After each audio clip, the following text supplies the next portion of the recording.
All right, welcome back. As I mentioned before, we're going to talk about each of the areas above and how they're represented in Dracula.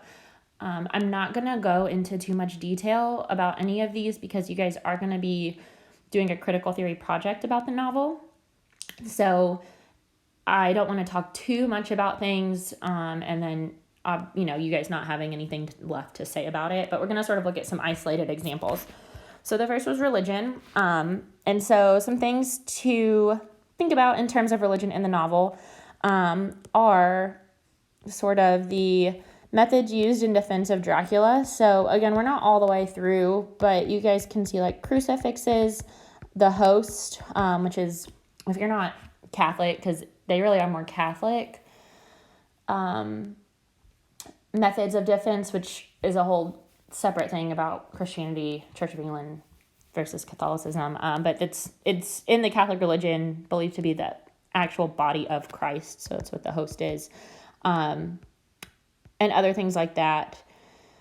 There's also some superstitious defenses as well. So that's something to consider versus some of these religious ones versus some secular ones like the garlic, and other things like that. So the contrast between maybe superstitious defenses of Dracula, religious defenses of Dracula, versus technological defenses of Dracula. And if we say defenses, I maybe mean some of the, not like it's something they used to defend against him, but something they used to counteract him, which we'll maybe talk more in technology. And again, some of these can kind of like blur together. And also thinking about the theme of like good versus evil and what Stoker, remember what he's trying to say about good versus evil. Obviously, we have the crew of light, as a lot of people call the little group, versus Dracula, so the good versus the evil there. So just a couple of questions to consider, not a ton here. But how could you compare Dracula to, for example, like Jesus Christ? They do have some similarities, but more so maybe in the way of presenting Dracula as like an antichrist, like they're both immortal, for example. They both have some control over like nature. A lot of people, especially maybe back then more so than now, if it was storming or whatever, like an act of God. Whereas Dracula can also control the weather and has some things with animals like that. Another question to consider is Renfield good or evil, and why? And you guys are not all the way through the book, so you may at this point only think that he's evil, but some things happen later. It's an interesting thing to think about. And so if I were going to take something here and write an essay about maybe answering one of these questions, or commenting on one of these things in an essay, again, a quote that I would be able to pull from the novel, you always have to be able, again, to provide that textual evidence. You can't just pull things out of thin air. So here's a quote about when, or from the novel. So it's when Dracula is watching Jonathan Harker shave, and he cuts his neck. Blood was trickling down my chin. When the count saw my face, his eyes blazed with a sort of demoniac fury. He suddenly made a grab at my throat. I drew away. His hand touched the string of beads which held the crucifix. It made an instant change in him, for the fury passed so quickly that I could hardly believe that it was ever there. And so this could be a quote used, again, to support different things, depending on how you interpret it or what you're writing about. The word demoniac here, obviously, definitely comparing Dracula to Satan himself. And this is early in the novel before Harker realizes what's going on, and he thinks the count's kind of like, okay, if maybe a little odd, making a grab at my throat. Again, thinking of almost like death, like implies he's going to choke him to death. And we would know, obviously, Dracula wants to suck the blood. He doesn't know that at this point. And then what the crucifix does to him.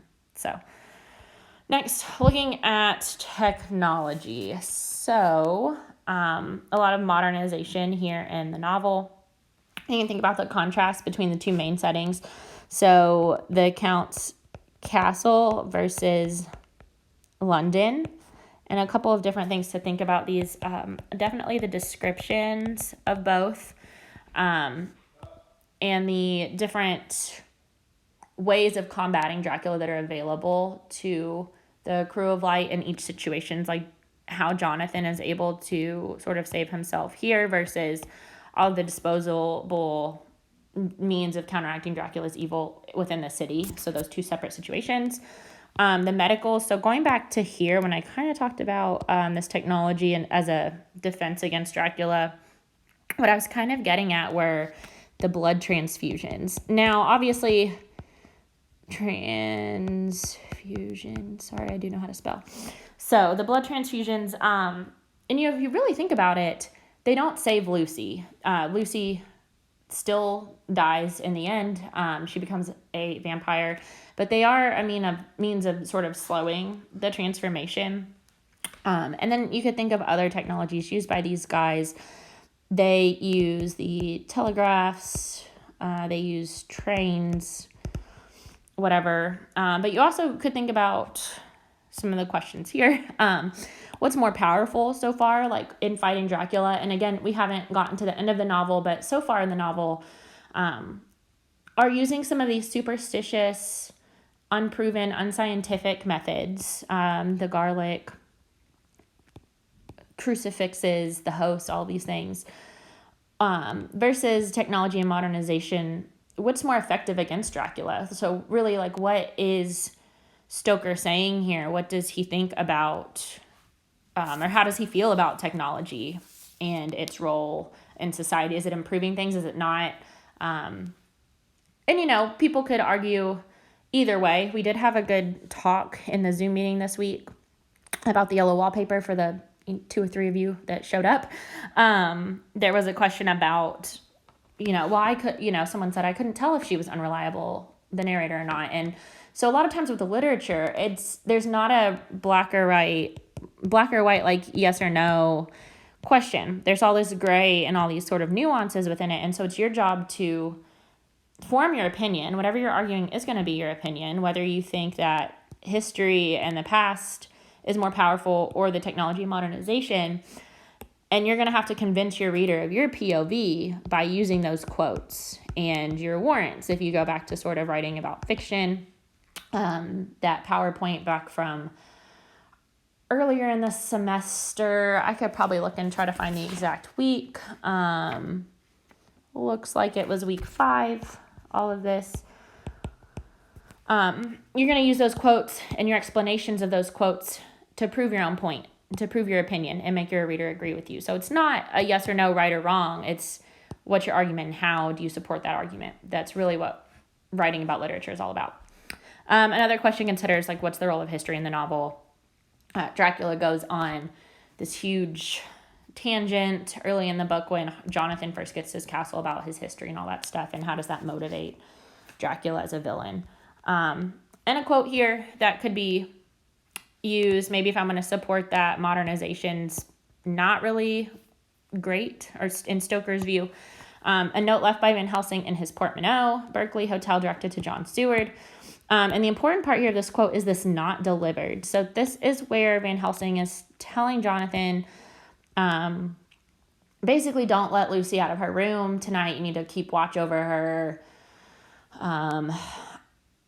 And then kind of some instructions in case Van Helsing is to die. But because it's not delivered, it's sort of the final blow. And this is when Lucy actually becomes the vampire. Because this technology failed the heroes. And it leads to this big, dire consequence. Moving on to morality. Again, for me in this book, I think morality in terms of sexuality in the novel. So you could definitely think about the descriptions of the vampires. Think about the 3 women that come to visit Jonathan in the castle and how he talks about them. You could talk about Lucy pre versus post transformation. So like when she becomes a vampire, she is described as more not attractive necessarily, but more like tempting, like a vixen. Like, oh, she's so beautiful now, I can't resist. There's like the sexuality is like oozing out of her.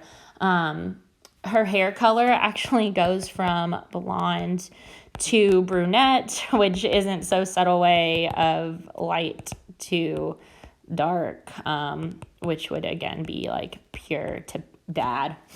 And then the implications of sort of what the vampire's kiss is. So some questions to consider about it. Why are the men repulsed by the new sexy Lucy? She has this sort of like we mentioned, this undeniable, it's like a magnetism almost. And so why does that repulse the men? Why, if she's so much sexier now, aren't they like, oh yeah, I like this? Why is Harker attracted to the 3 vampiric women? And what does it tell us, his reaction to them, about his attitude towards sex? If you want to go back and kind of reread that little part. Big quote here. So this is actually the killing of Lucy the vampire. And I mean, if you read it, it's described like sex. So I'm just going to take a moment here. The thing in the coffin writhed, and a hideous blood-curdling screech came from the open red lips. The body shook and quivered till the lips were cut, and the mouth was smeared with a crimson foam.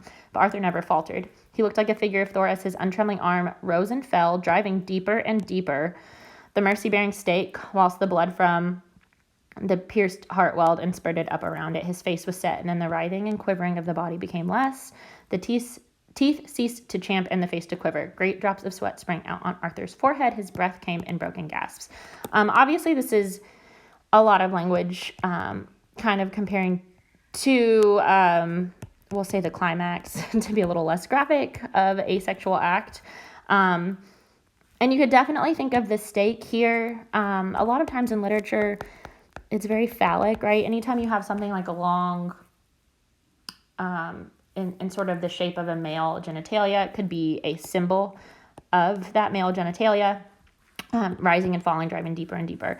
And so again, just kind of thinking about the implications of this and what it says about Stoker's attitude, or really the Britain's like general public, we'll say like the general public's attitude about sex, and why the killing of the vampire, the evil force, is described in such a way.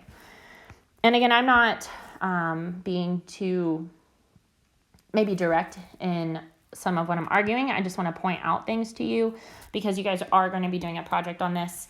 So I don't want to like give you all of your answers, but again, just things to think about. So next is gender, and this kind of could go along with the sexuality as well. But remember that gender, if we think about our critical theories, there's like the feminist theory, and there's also gender theory. And this sort of focuses specifically on women, and this can focus on other aspects. So men, in modern days, more like transgender kind of stuff, LGBTQ. And I would say some of these obviously are more modern, like trans issues weren't really going to pop up in something that was written in 1897. But anyways, so some things to think about are Lucy versus Mina. What each of them represents. Their fates are very different, despite, not to give anything away, but Mina ends up getting bit by Dracula as well. Lucy has 3 men in love with her. She is the Victorian ideal of a woman. She comes from old money. She doesn't work, doesn't have a plan to work. She plans on continuing her livelihood by getting married. Like, that's her plan. She has 3 different suitors, again, wealthy family. Some of the descriptions of her are so sweet.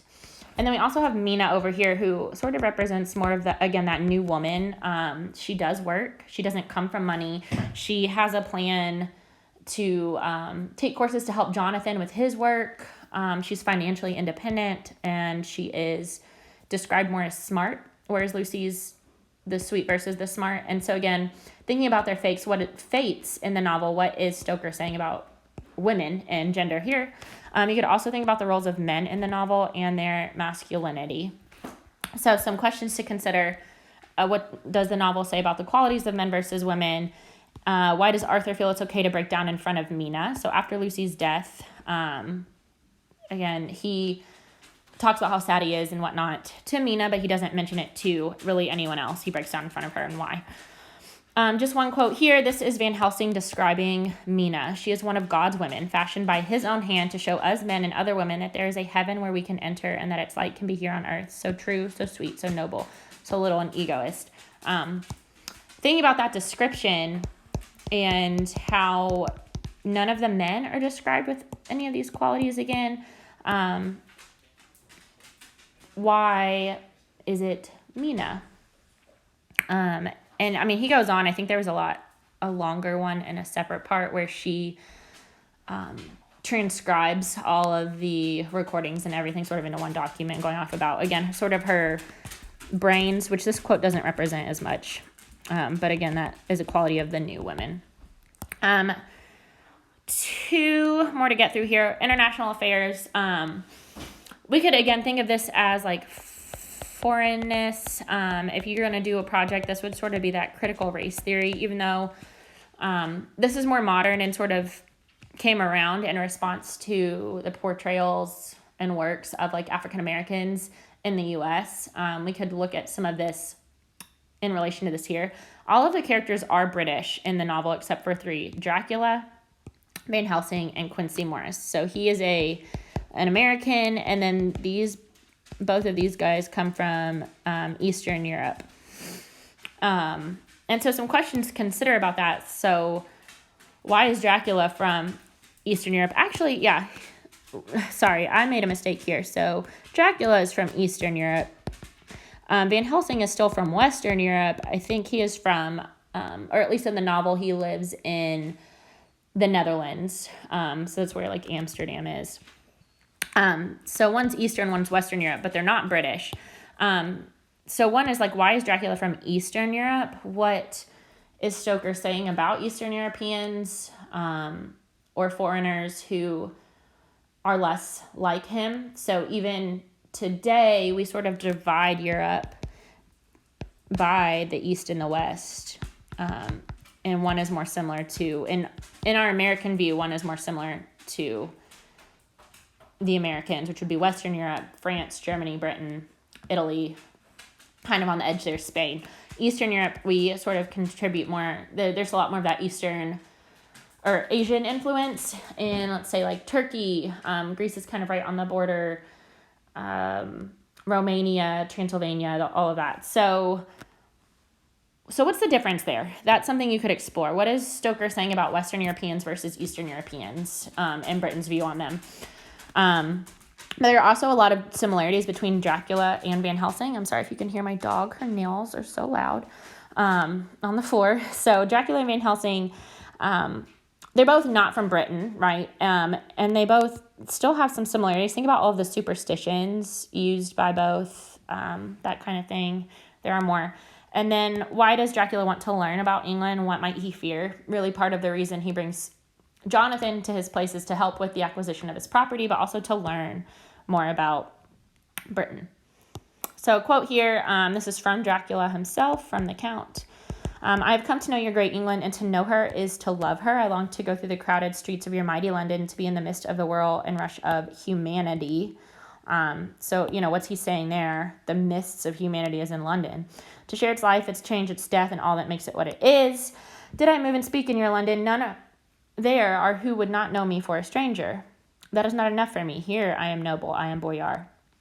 So, again, saying if I go there, I'm going to automatically be identified as a foreigner. No one's going to care about me, but here I'm like noble. So what are the implications of that? And last but not least, socioeconomics.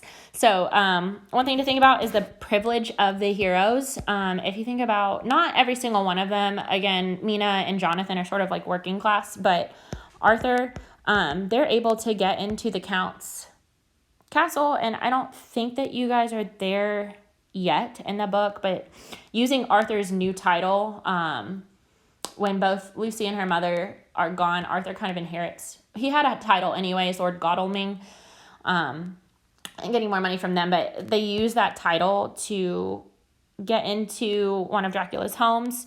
They're able to pay or bribe people to help them, and they couldn't do that really without this rich man. Thinking about Lucy and Mina as different classes is kind of already mentioned a bit. And then also think about Dracula's victims. So who does Dracula actually kill versus who survives? if you think about, and again, we haven't necessarily gotten all the way through here, but Lucy's mother, indirectly, Quincy ends up dying at some point. I'm sorry, guys. It's the journey, not the destination when you're reading. Renfield, I feel bad kind of giving things away. Renfield, are all killed. And what do all of these people have in common? Some things to consider. Versus his victim, the two people, he does end up biting Mina. Jonathan is able to escape the castle. So what are the differences here? And then some questions to consider. Is Stoker arguing for or against class barriers in his novel? Again, you could go either way. You could say, yes, he's for or he's against, but what quotes will you use to support your opinion? And how will you tell your reader that those quotes prove your opinion is right? You could also think about Dracula as representing the lower class. Like, just a few things that stick out to me. Like, he sleeps in dirt, like literally. He has no direct hired help at his castle. He does everything himself. He aligns himself with the gypsies, like they do some of his work for him. He attacks upper class members, and he wants to, as seen in this quote, or I think maybe like a little bit below, but really down at the bottom, wants to align himself with the upper class, or wants to become. A quote here, and this is, again, so this came from 26 in my book. Again, the book is divided up in chapters, so if you're reading a physical book, your page numbers might not match up with mine, but that's fine. So just write on the next page. Because your peasant is at here a coward and a fool. That might be supposed to be here. I might have mistyped that one. A coward and a fool. The peasant is a coward and a fool. Those flames only appear on one night, and on that night no man of this land will, if he can help it, stir without his doors. Dear sir, even if he did, he would not know what to do. Even the peasant that you tell me of who marked the place of the flame would not know where to look in daylight for his own work. He would not be able to find these places again. So kind of looking down upon the lower class here. Peasants are cowards and fools. They're superstitious. They don't, really have a brain. And obviously this quote could be used in support of sort of the superstition, and not maybe just the socioeconomic part. It could be used to talk about the role of past versus some of the present technologies. But again, that's where those warrants are so important when you're arguing these type of things, is explaining your quote, like why you chose the quote, how it supports and fits into your argument. So probably 2 slightly longer videos than what we've been having lately. But these are all just some different ways of looking at the novel.